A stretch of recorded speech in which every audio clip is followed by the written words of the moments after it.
Болгар радиосы Milliy muzika премиясы лауреаты.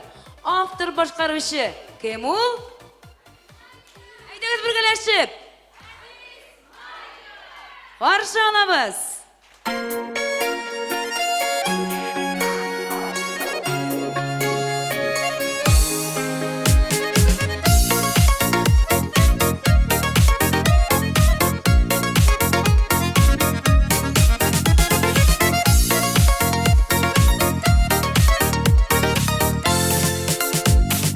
İsimlerin eğte eğte Dan jitkenin kütemin Düşlerimi de görememedi Yıkılarga gitemin Direnişime habbetimsin Bir günemsin mağdurum Sin birinci seygenimde Gümüşümsin altınım Direnişime habbetimsin Bir günemsin mağdurum Sin birinci seygenimde Gümüşümsin altınım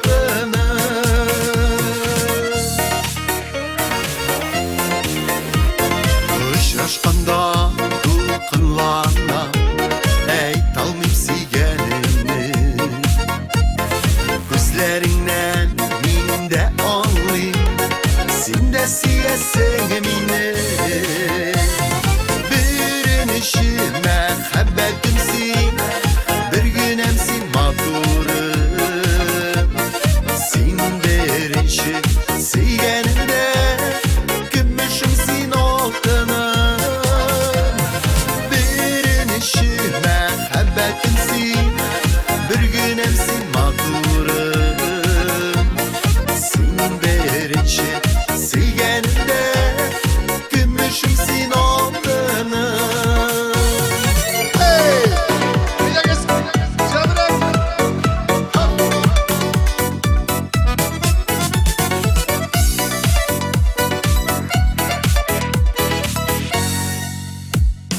Birinci mehabbetimni Yoğaltmam min gümürge Şikyatlarga birmigine Saklar biz birge birge